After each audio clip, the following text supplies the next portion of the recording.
Welcome back, Marvels.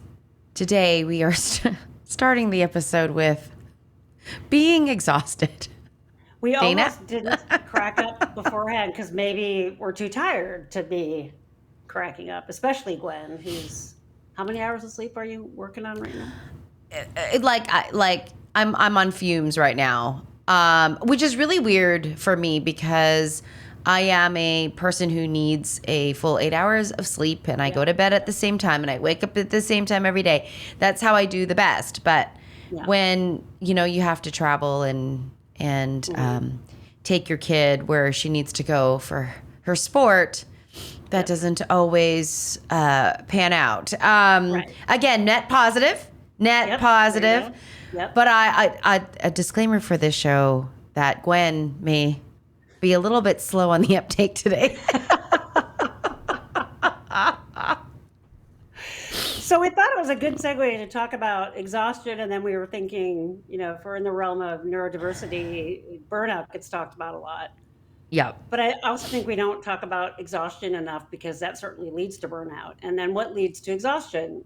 Fatigue and tiredness and not being able to recoup, right? So burnout is from repeated exhaustion and not being able to have time to recharge or whatever. I think it happens a lot with neurodivergent folks because we don't realize that we are exhausted until it's too late, right? And don't think about how to plan our days or weeks or whatever it is.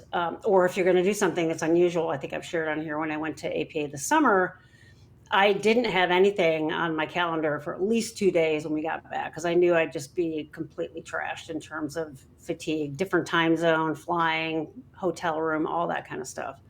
But at the cost of masking also, I think, is this chronic taking energy from our bucket, and that it can result in that. And I have a lot of people ask me about burnout because it isn't, if you're exhausted, right? So that example of me traveling is a good one. I don't like to travel. So when I do travel, I actually get to the point when I travel, usually by like the third day, that I start doing better because I get kind of giddy and punchy. And I'm so tired, I don't care anymore. But not in a negative way. It's kind of like, like when you'd stay up all night with your friends when you'd sleep over and you'd be laughing. It's kind of like that. Other people get super crabby when they're beyond tired, right? That can happen. But if you aren't aware of your need as a neurodivergent person to continually fill the tank, that's been a hard lesson for me to learn, right? I mean, graduate school was a lesson in watching my classmates, and I didn't even know I was autistic then, watching my classmates sort of slowly burn out. I was lucky because I had been in therapy for many years before that and was in therapy during grad school. My therapist was like, you need to recharge and take some time. So my self-care, hate that phrase, self-care, by the way, makes me cringe. I'll talk about that in a minute. But that balancing of it, what we mean by self-care is really finding ways to recoup and asking people in your life to help you with that and maybe lifting pressures off. A lot of us that are employed are kind of like worried about losing our job, or we're kind of type A's that don't show up in the research as employed because we're type A, so we're not in any surveys. Don't know how to say no too. I mean, that's a piece of it too. So I'll be very mindful at work now around what my load is and what I can and can't take on. Or if someone says, oh, can you do this one thing? I'm like, you need to tell me exactly what it entails. And then if, it takes 5 minutes for them to tell me, I'm like, yeah, I'm out. too much time involved there. But the reason I said self-care is it shouldn't be just all up to you to do that. It should be, you should get some help from your environment, from people and everything else. But then also, it's sort of like asking the disabled person to deal with their disability, self-care. But it's also recognizing and knowing ahead of time you're going to end up tired and do something about it ahead of time, plan for afterwards, or help it while it's happening. And that's a really high learning curve for people in general. And then for neurodivergent folks, for me, I felt like, oh, it's going to give away that I can't do, right? It's going to give away that I'm not good enough, or I'm not strong enough to do this. And sort of my masochistic side would do it anyway. And then I would just suffer every weekend. I would just be able to do nothing, right? And so this idea of fatigue leading to exhaustion, leading to burnout. And once you're in burnout, you can't just take a couple days and get back. I mean, if you think about exhaustion is like all your energy is gone and you need time to fill that energy well back up. Exhaustion is like the energy well has been torched and it has holes in it and it can't hold it anymore. And now you need to build a new one. And that's different for everybody. I have so many people ask me, how do you deal with burnout? Like, tell me things I need to do. And there's all kinds of help on the internet for various things you can do. And you have to read those and see if those are things that work for you. Because for some, what might be my restorative thing might be another person's energy drain. So there isn't like a do this, do this, do this. But you have to be able to do that for a longer period of time. And you have to take stuff off your plate while you're trying to recover from burnout. Because if you keep the load going you're currently doing, you'll never be able to pull out of it.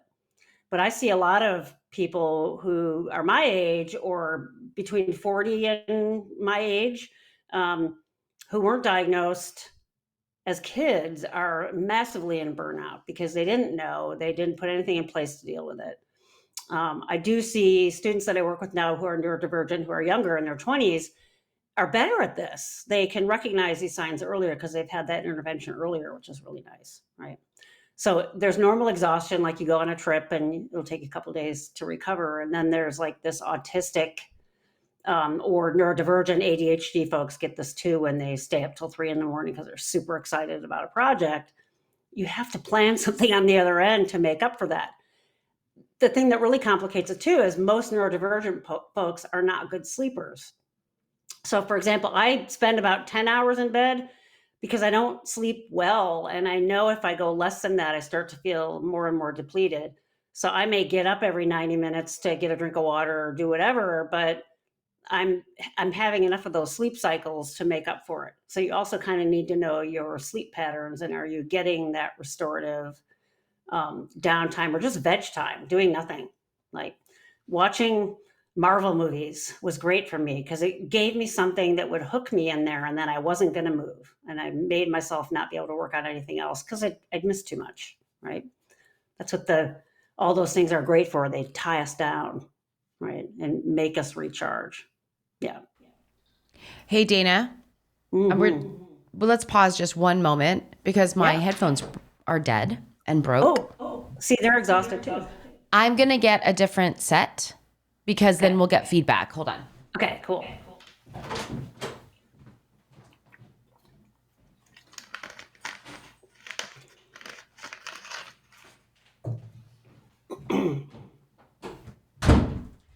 I turned off my mic when you were talking so that we wouldn't get that feedback. This is going to look ridiculous, but this is all I have right now. Oh, no. I hope. Oh, nice. You can look like folks that need noise cancellation. Oh, my God. They literally are all dead. They're all dead. You're kidding. Do you have you don't have a plug-in wired one? Or is that the one? Let me find. That's why I use these because I can count on. We'll resume. Okay.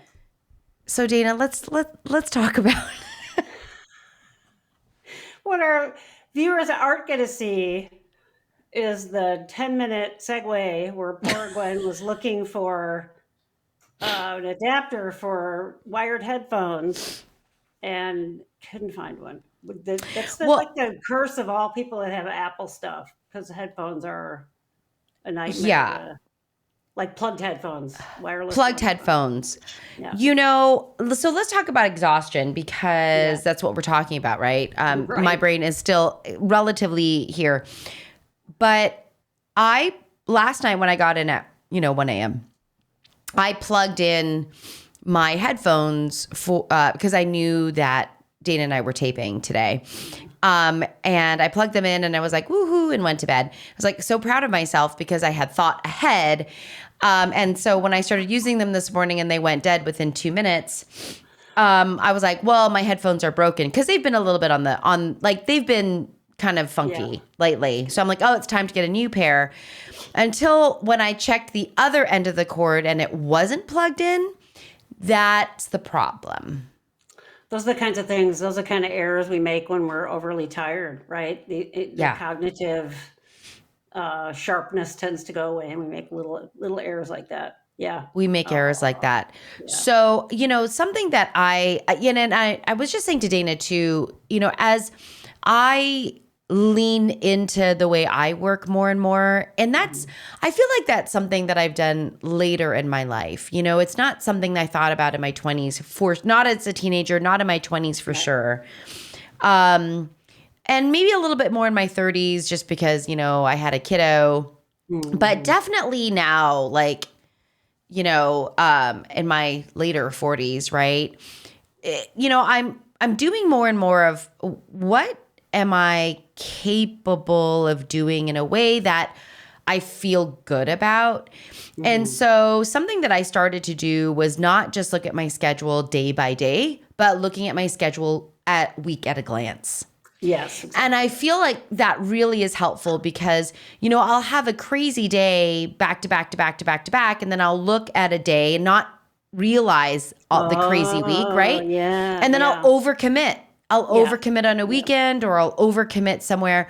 So now I yeah. really look at week at a glances It's and my exactly why, calendar. yeah, my calendar, I haven't gone electronic, but I always get the paper one, and I always get Yeah. the week at a glance. And I hadn't thought Yeah. about it. I thought it was just a visual thing. Like I don't want to toggle between days, but that may be some of what that does too. I can see where stuff's stacking up on literal days, and then planning. That'd be a great way to, good tip for planning. Yeah. Yeah, For planning, yeah, I feel like that's really helped my clients as well. Just like it just can't be like the day by day. I can do it today. I can do that today. I can do that today. And yeah. then you're just exhausted. And so, really, the idea of energy resource or like resource management, Mhm.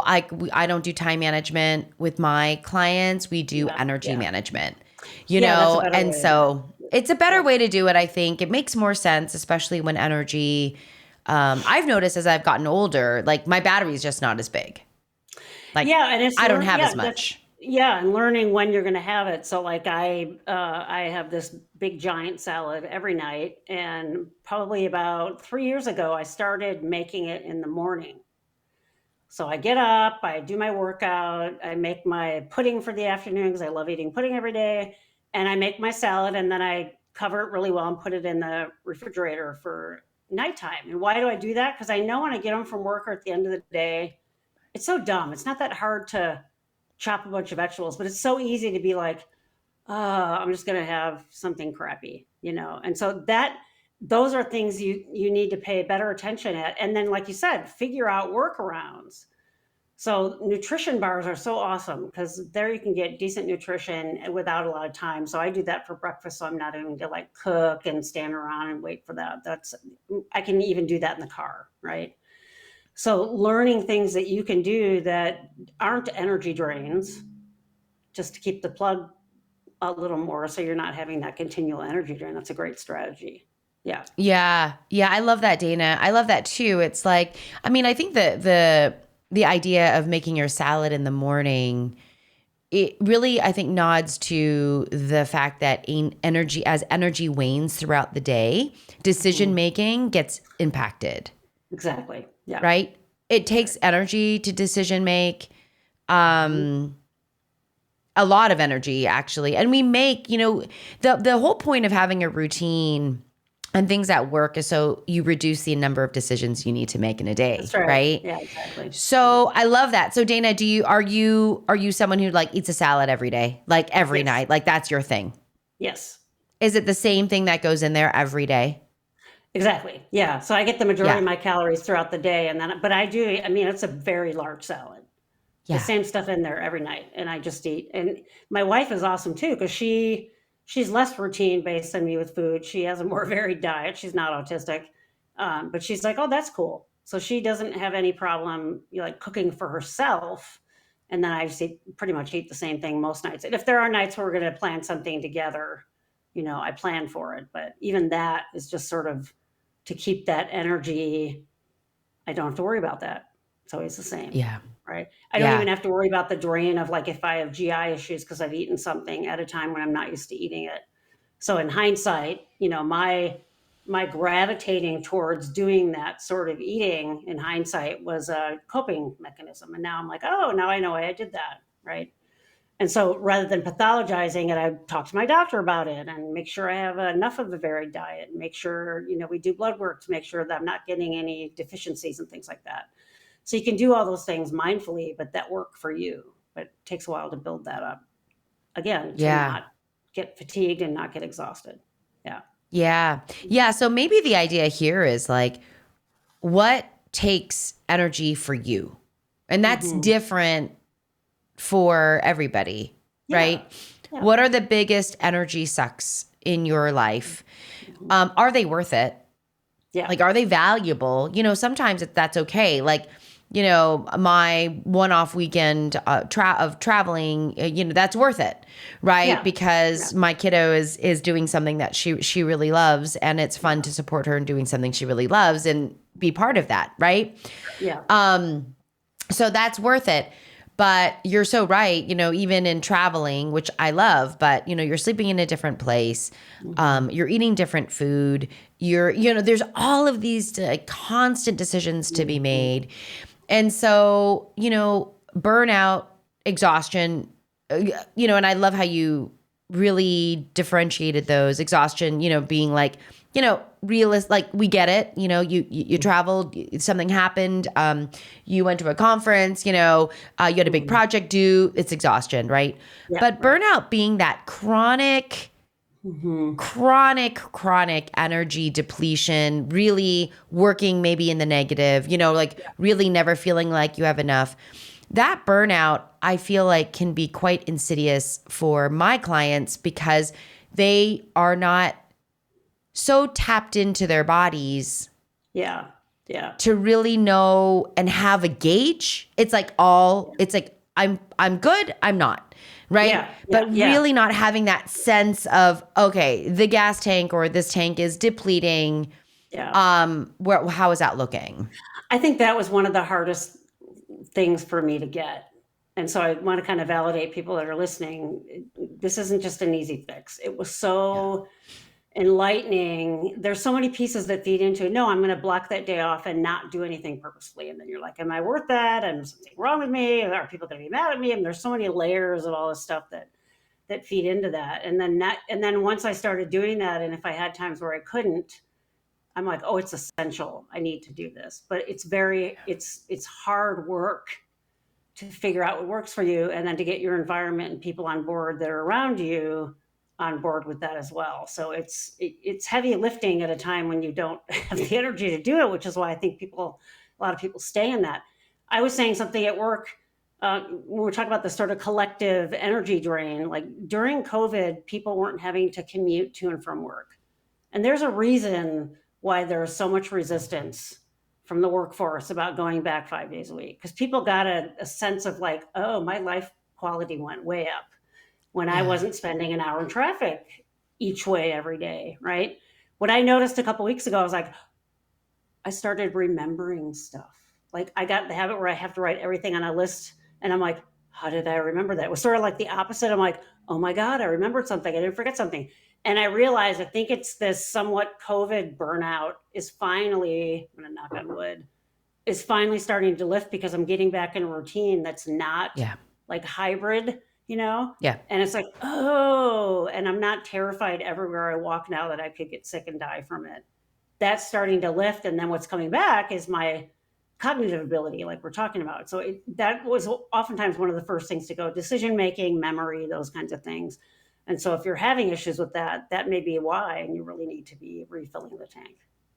Yep. Yeah. Maybe do an audit. We're big fans of audits. Not IRS audits, but, audits, energy audits, meaningful value audits, But, do an audit. we've spoken about this before in a different episode, is the difference between like burnout and depression. Yes. Because I do feel like those can play together.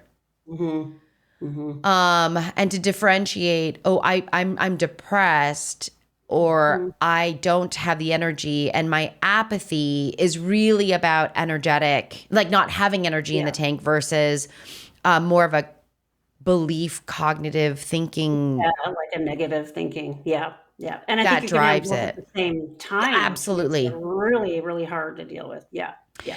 Well, and if you're burned out and you have depression or anxiety, you don't have much left in the tank to, like, you kind of don't have any resources to Right.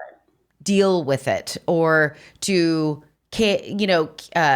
to meet it and to challenge it and to do Yeah. all those things that we know to do, when we have thoughts that are kind of sending us into a downward spiral, right? Right. Right.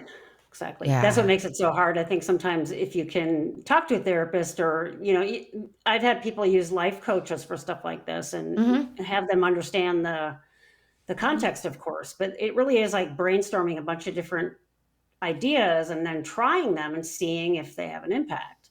And sometimes you can only try one idea a week, but if you do that and it does give you some reserves back, then that works, and you slowly build up your repertoire. I see people that are in their 20s hitting a wall with that because they've now finally hit the energetic wall, but they haven't literally had enough life experience to know what can they do about it and what would help. Yeah.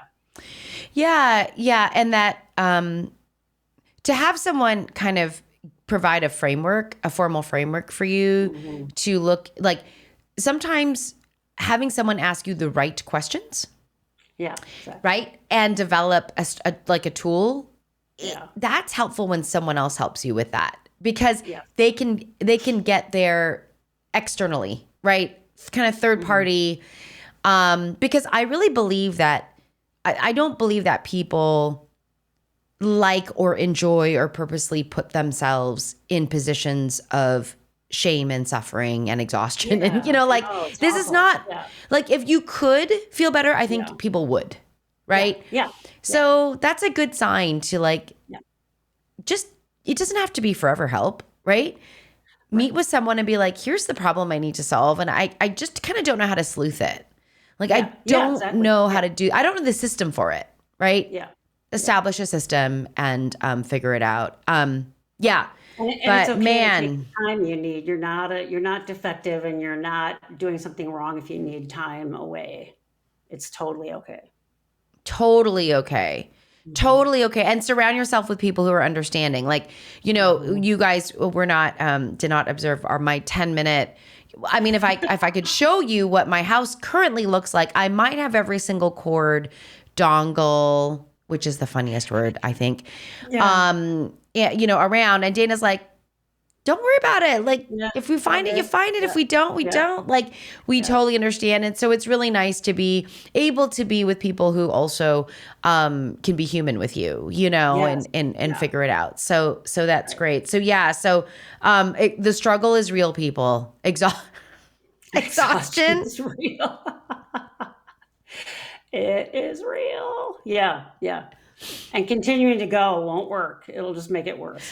Yeah. Yes. And just another tip, if you plug in your device, to charge, just make sure the other end of the cord is actually plugged into the thing that can charge it. Because even though it might be charging to the device, if the other end of the cord isn't plugged into the wall or something, it's not going to charge. We don't quite have that technology yet where you can wirelessly charge in your house, like it's just out there in the air. Yeah, We'll get right. there, but not yet. Yeah, not quite there yet. Yeah. Anyway, well, Marvels, thank you for being here. We had your batteries dead on a day we were talking about exhaustion. It's just and then you couldn't find a workaround, or you did, but it took some time, and it's like a sketchy workaround. One headphone. So that's a great analogy. Yeah. Just one. Yeah. Just one. And it's about to die. I'm Without not gonna lie. barely gonna make- This is barely gonna make it. This could be just symbolic for the day. Just one and barely gonna make it. I'm barely gonna make it. Marvels, thank you for being with us and on this journey with us and giving Dana and I a space to have these conversations that we love having and sharing with you. So as Dana says, be good to you. We'll see you in the next episode. Bye, everybody.